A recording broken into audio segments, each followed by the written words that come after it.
My 36-year-old male wife Angela, 34-year-old female, and I have been married for 8 years. We've always lived what I thought was a comfortable and happy life. We have a beautiful child together, a 6-year-old daughter, Lily, who I love more than anything. I worked long hours as an engineer to provide our comfortable lifestyle, and she stayed home to manage the house and take care of Lily. This was a role that she had always insisted she was happy with. About a year ago, Amanda started saying she was feeling unfulfilled. She felt like her whole life revolved around being a wife and a mother, and she wanted more. I understood what she meant, though I found it hard to relate. My life feels like it's revolved around being a father and a husband as well, but I found that rewarding. Myself, I tried to empathize with her. Maybe she felt that way because she didn't get out of the house much. I had my career, and while that was mainly to provide for my family, it also provided me with an additional sense of purpose. So, we discussed it for a while, trying to figure out what she could do to bring more fulfillment into her life. We eventually decided that she could try to get out of the house more. When Lily was at school, she could sign up for a class or pick up a hobby. After a lot of discussion, she chose pottery classes, and we got her signed up for one that same week. I thought that would be the end of her fulfillment issues, and for a while it was. The house started filling up with little pots, mugs, and dishes that she started making. They weren't great at first, and they never really got any better, but I didn't pay any mind to that. It's not like she wanted to sell them or anything. For a while, her mood seemed to be improving. She was happier and had more energy. She was more engaged with me and Lily, spending more time with us. She talked about her pottery class with enthusiasm, telling us about her friends she'd met and funny stories that had happened during the day. For a while, I was glad the pottery class seemed to be a great addition to her life, and our family was doing better as a whole because of it. But that's when things started to shift. It began when she started mentioning Janice, a new friend she'd made at her pottery class. I didn't have any suspicions about Janice at first. I was actually happy to hear that my wife had made a new friend. They would go out together after class, and sometimes they'd meet up for drinks in the evenings. It seemed like having Janice in her life was good for her. Sure, her new social life meant she was a little less present in the house sometimes, but I thought it was a small price to pay. Happy wife, happy life, as they say, and we really all were a little bit more happy. But then things started going overboard. The change in my wife had turned her into a happier person, but there was a tipping point. The outings and time away from home started to become too frequent. She was becoming less attentive at home and spending less time with me. I would have been able to live with that, but she was becoming less attentive to Lily's needs as well. Angela wasn't as involved in her daily routine anymore. She'd forget to pack her lunch for school or miss parent-teacher meetings, things that we'd agreed early on would be her responsibility. I had to pick those up in addition to my other responsibilities at home to make up for it. At first, I chalked it up to a transition period as we tried to find the balance with her new social life, but then other things started to pile up as well. She started coming home later, sometimes smelling of alcohol, and she would only give vague answers when I asked about her day. She would brush me off with excuses like, "We lost track of time," or, "Janice had a rough day and needed to talk." The worst part was that she didn't seem to notice or even care how these changes were starting to affect Lily. Our daughter, who was used to doing everything with her mom, started coming to me instead. I liked getting the extra attention for my daughter, but I didn't think it was worth the cost. It broke my heart to see her little face light up when Angela finally made time for her, only for the joy to fade when Angela was too distracted or tired for her. I tried to talk to Angela about how her behavior was affecting the family. I approached it gently, hoping we could work things out. I explained that I'd noticed her pulling away from me and Lily and how it was impacting our daughter. I mentioned how I felt like she wasn't engaged in our marriage anymore, either. Her response was defensive. She accused me of trying to control her and stifle her personal growth. She said she was finally happy and that I couldn't find it in myself to be supportive of her. That wasn't fair, and I told her that I'd been fully supportive of her new hobby and her new friendship. I'd worked long hours so she could stay home and picked up the slack when she started spending more time away. I reminded her of all of that, but she dismissed me, saying something like, "Providing money isn't everything. You don't know what I need emotionally." She wouldn't elaborate on what she meant by that and just stormed out to clear her head. That was when I started having suspicions that this wasn't just about her feeling unfulfilled anymore. Almost 2 weeks after the discussion, Angela told me she wanted to go on a weekend retreat with Janice. She claimed it was a chance for the two of them to focus on their pottery and recharge. Almost immediately, my BS radar went off. Something about the whole thing sounded off to me. I said I'd be fine with her going on the retreat, but I needed to meet Janice first. I told her I wasn't comfortable having my wife go on a trip with someone I'd never met before. A reasonable request, I thought.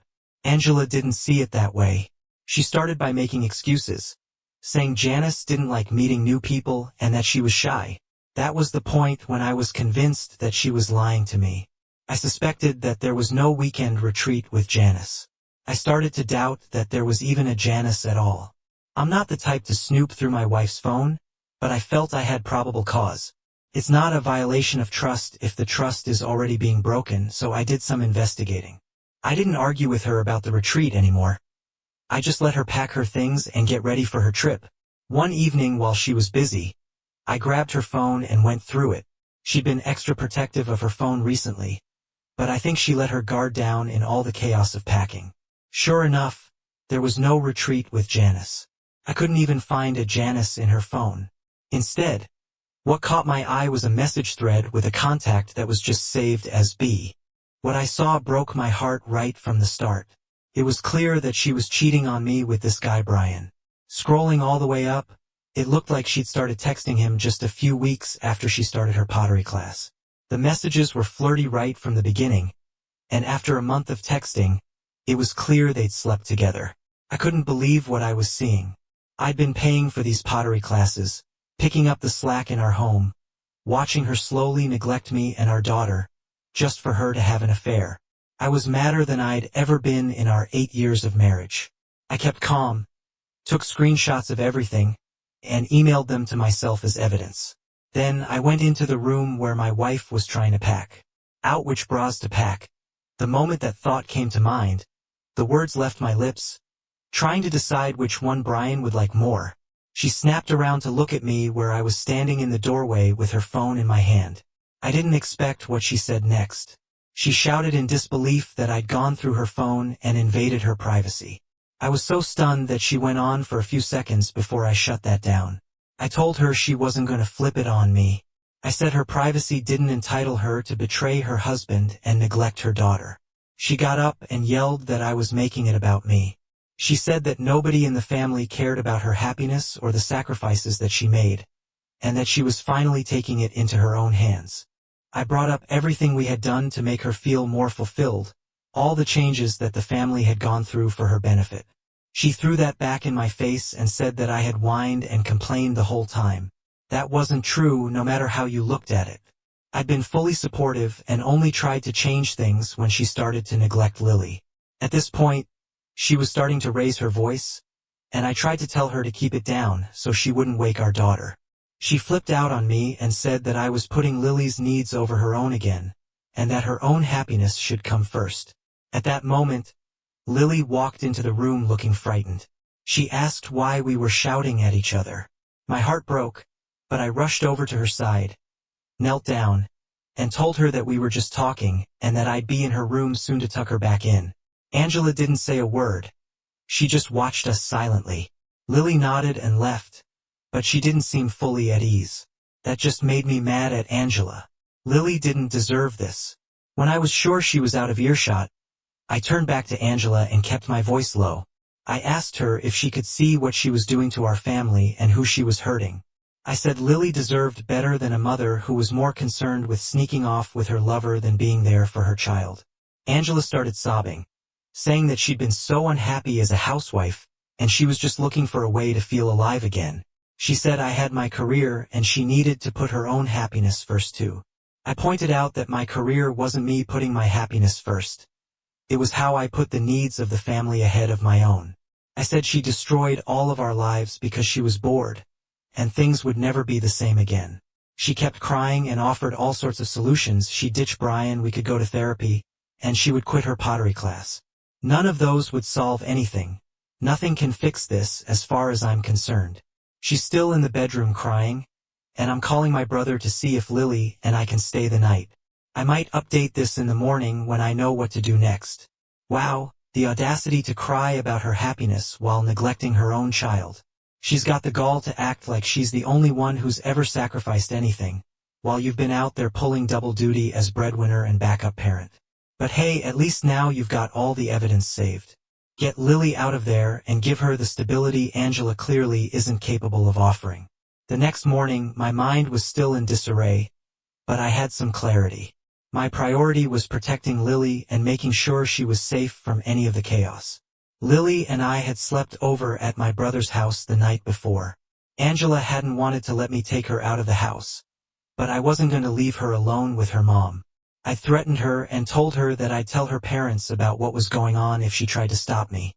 Immature, maybe, but I was serious about getting my daughter out of that house. In the morning, I called Angela and told her we needed to have a serious conversation about what happened next. I said I'd bring Lily around so she could see her, and then we'd talk about how we would move forward with the separation. Angela tried to convince me to reconsider separating. She cried, begged, and promised. I cut off all contact with Brian, but I was done. I told her that trust was the foundation of any marriage, and she had broken it completely. Lily was happy to see her mom, which broke my heart a little. I felt like I was about to tear this family apart, but I knew it was Angela's fault. She was the one who had put her feelings above the good of the family. After their reunion, I sent Lily to play in her room, and I told Angela that I would be filing for divorce first. She said I was overreacting. Then she said I was punishing her for trying to find herself. I told her that finding yourself didn't mean abandoning your family or breaking your marriage vows. I wasn't going to let her keep rewriting the narrative to make herself the victim. After our conversation, I went out to meet with a lawyer to start the divorce proceedings. He told me that her neglectful behavior and affair gave me a solid case. He advised me to start compiling as much documentation as possible, including evidence of her infidelity and every instance of her neglecting Lily. I already had the messages between her and Brian, and I started searching through my phone for every example of times when she had prioritized her own happiness over Lily's needs. In the following weeks, Angela tried all sorts of different tactics to get me to reconsider. She alternated between apologizing profusely and accusing me of being a controlling, heartless husband. She even tried to use Lily as leverage, saying things like, "Don't you want Lily to grow up with both of her parents in one house?" That just made me angrier. I had to remind her that I wasn't the one who had torn the family apart. She was. Eventually, the divorce was finalized, and I cleared her out. I managed to win custody of Lily, with the argument being made on the grounds that she was an unfit mother. It was vicious. I would have felt bad for her if I still had any love in my heart for her. But instead, I was glad. The worse they made her sound, the better my chances of winning custody. She got visitation rights for 3 days a week. She tried to fight for more, but the judge sided with me based on the evidence of neglect and the affair. After the dust settled, I had to go through the difficult act of rebuilding my life with a confused 6-year-old who didn't fully understand why mom and dad didn't live together anymore. I had to make sure she understood that none of this was her fault, especially when she asked questions like, "Why doesn't mommy live here anymore?" Or, "Do you and mommy still love each other?" I told her that sometimes adults make mistakes that hurt other people, but it didn't mean she wasn't loved. Angela, of course, didn't take the divorce well. She started posting cryptic messages on social media about being betrayed and gaslit. She tried to paint herself as a victim and drum up sympathy from the replies to her posts. It didn't seem like it was working. I had already told her parents, my family, and our friends what had happened. Everybody was just as disappointed as I had been, and some of them had even told me that I was doing the right thing for Lily. Financially, Angela wasn't left with much. I kept the house, the car, and more than half of our savings. The judge awarded her a small alimony, but it was nothing significant. It was almost a joke. Really? I was the one taking care of the child, and the affair left her in a bad position to argue for much. We divided up some of the assets, and she got a sum of money out of everything, but it really didn't amount to much in the long term. She was probably going to burn through most of it before she could get a job. It would be difficult for her to rebuild her life, but I couldn't waste any sympathy on someone who had blown up our family for an affair. I didn't confront Brian about the affair. I didn't need to. The guy wasn't important to me, and honestly, I never wanted to meet him. I can't say I'd be responsible for how I'd act if our paths crossed. I did hear that their relationship died out, though. It looked to me like Brian wasn't interested in being anything more than a side piece. I found it poetic that she'd burned her life down for a man who didn't even want to be with her. A few months have passed since the divorce, and we've fallen into a kind of rhythm. I've cut back on my hours at work to spend more time with Lily. It's not easy being a single dad, but I would give up anything for that little girl. Despite whatever Angela says, Lily's happiness always comes first to me, and I'd never complain about it. Angela has her visitation days, and I'd encourage Elle to spend time with her mom, even though I still resent her for the pain she caused us. I try to keep things civil for Lily's sake.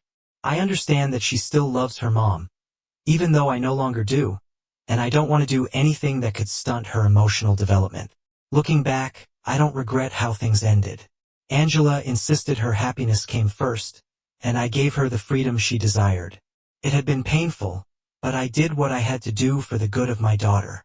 One day, when she was older, I'll let her know what really happened, and I hope she'll understand that everything was for her. It's frustrating, but not surprising, that Angela's trying to rewrite the narrative to make herself a victim. I mean, don't they always? The fact that your family, friends, and even the court supported you speaks volumes about the fairness of your actions. Lily is lucky to have such a devoted father. OP, she'll see one day just how much you sacrificed and fought for her.